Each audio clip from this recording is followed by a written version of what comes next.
the directors wanted to bring me out to cast the show. Martin actually brought me out, but he didn't really know me, Martin Manulis. But the directors, Franklin, uh, Ralph Nelson, I mean, there were, not John, strangely enough. I didn't really know John Frankenheimer then.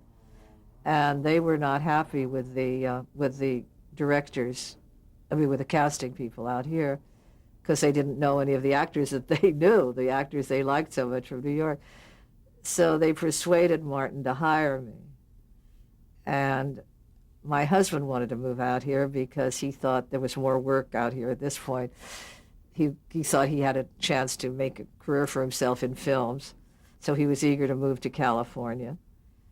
And I wanted to work on Playhouse 90. It seemed like a wonderful show. What was the difference between that show and, say, a Philco or any of the others? Well, for one thing, I'd never seen a studio. I mean, I went to Television City, and we'd been doing television shows in radio studios, in these teensy little studios. I'd never seen a big studio. I'd never seen a place where your cables didn't get tangled. I'd never seen a place designed for a television show. I mean, and it had dressing rooms for the actors. It was just, I thought, the day I went to Television City, I thought I died and gone to heaven, and all I wanted to do in life was work in that wonderful plant. That plant wasn't that wonderful when you got there, because we outgrew it very quickly.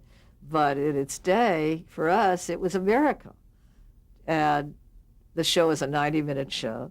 The show had the best directors of all they sort of all had come from all the other shows, from Philco, from U.S. Steel, from Studio One, and sort of all craft, all sort of come together. I'm sorry, my nose is itching.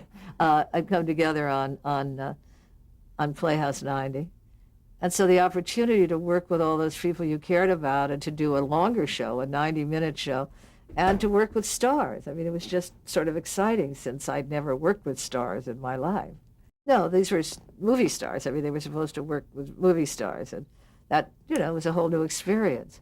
Our cast, the support cast, were always wonderful young actors because that's who the directors wanted to work with. But Playhouse 90 was conceived as a show which would have stars.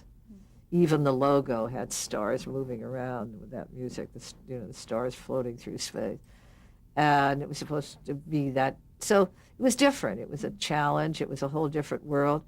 It seemed like a lot of money to me to be able to have all that money to spend on cast. We never had that kind of money in any of the shows I'd done.